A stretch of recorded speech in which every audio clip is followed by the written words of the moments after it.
Life is precious, and we all have the opportunity of living it to the fullest. Unfortunately, so few of us know how to manage it all. How do we account for our opportunities? How do we account for our time? How do we account for our relationships, health, spirituality, homes, finances, influence, and careers? How do we account for the one life we have to live?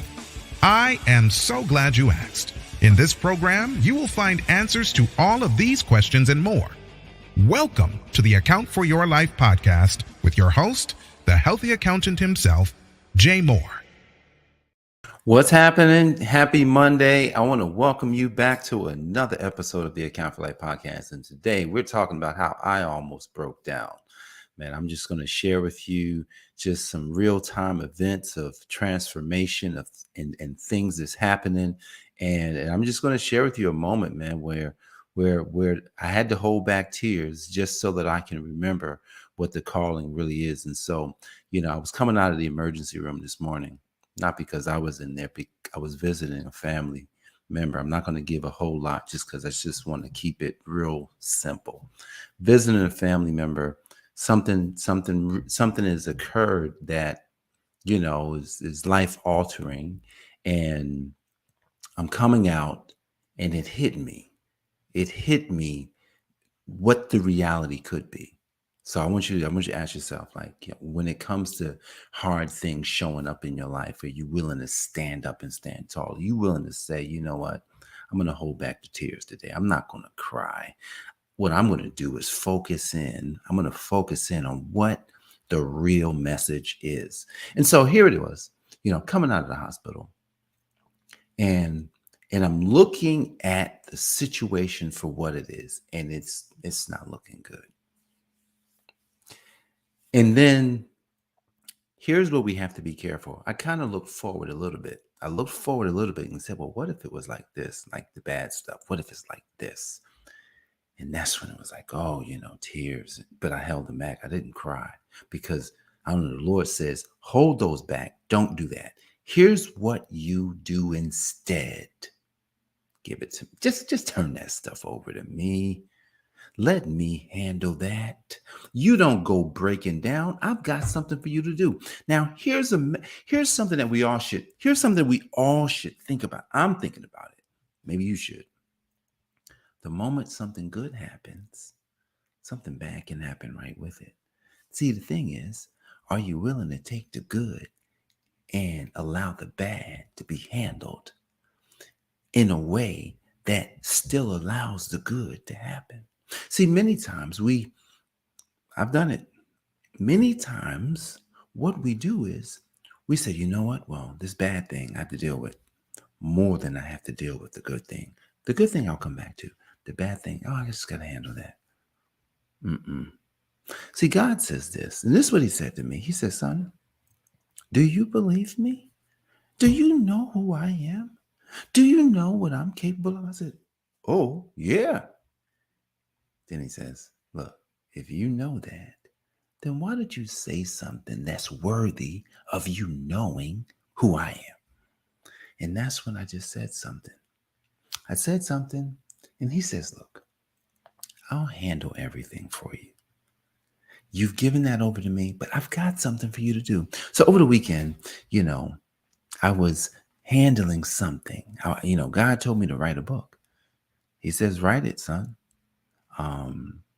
And I was not moving as fast as I needed to move on this book, but it was revealed to me as we have walked into a storm, why I have to write this book.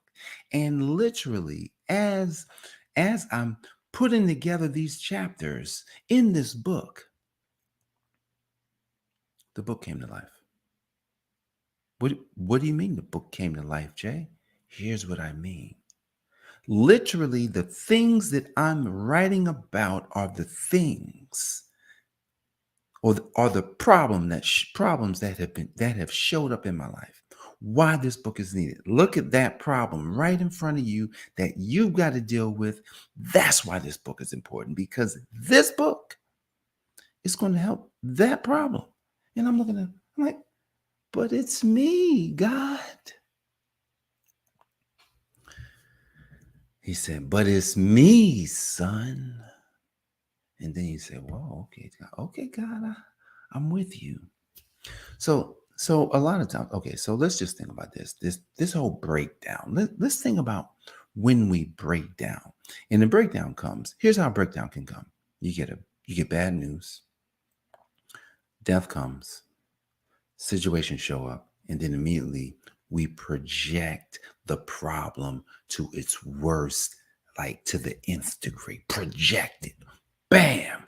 All of a sudden we're crying. We're almost in a debilitating state. I'm not saying anybody shouldn't cry. Nope, not saying that. What I'm saying is that we have to be careful right there, because when we project the problem to be really big, then what we're saying is that God can't handle it. We're saying that the problem's too big for you, God. So I've got to take this problem and I've got to caress the problem so much that I'm going to cry over the problem. I'm going to allow this problem to take hold of me, and I'm just going to become the problem. Then God sits there and says, that's interesting. So when you read the Bible, and the Bible said, because many of us, like I know I read it in Hebrews chapter 11, it's talking about faith, and then it gets to the point where it says, well, you have to believe that God exists. In order to have faith, you got to believe that He exists. And if you believe that if you believe that He exists, then what? It just means that God can do things that we cannot. I love the statement that I recently heard. Without God, man cannot. And without man, God will not. I heard that statement, and it was said by somebody very, very, very famous. Trying to figure his name. I don't remember the name, but I think he started the Mormon church. Without God, man cannot. And without man, God will not. So in order for God to do the supernatural, there has to be somebody willing to allow Him in. So the next time you come to a point in your life, just like I'm at a point in my life where I could break down right now, literally cry, tears, get in like, oh my goodness, what is this going to do to the person? What is it going to do to the family? And how are we going to be able to manage these things? Nope, I'm not going to do that. What I'm going to do is I'm going to just say, well, God, I'm inviting you in to this situation that's too big for me, but it's not too big for you. And because I know nothing's too big for you, I'm more than happy. I'm more than willing. I'm even excited to give it to you.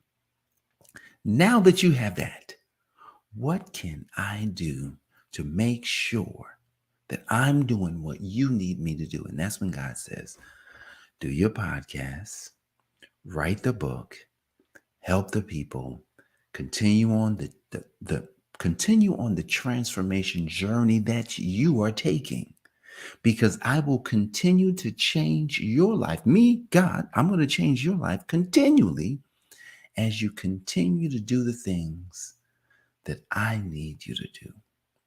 So, what can we take away from this message today? Well, God can handle even the worst breakdowns.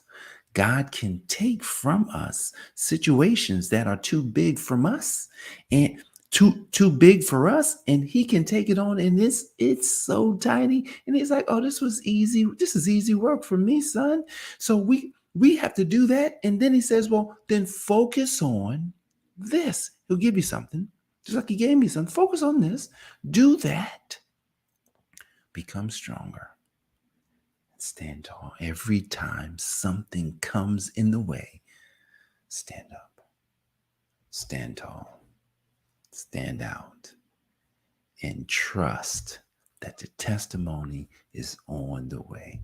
So guys, I'm super excited. Why? Because I'm excited that God can take everything from us and turn it into something even more beautiful than we could ever imagine. So I'm excited. That's my message today. This is how you account for your life, even in a breakdown. So guys, thank you for joining me. And I look forward to seeing you back here tomorrow on the next episode. God bless. I'll see you later. Peace. Thanks for joining us, listening friends. We are so glad you invested this time with us. Always remember, you only have one life to live, so live it to the fullest. This has been the Account for Your Life podcast with your host, the healthy accountant himself, Jay Moore. Until next time, make it a great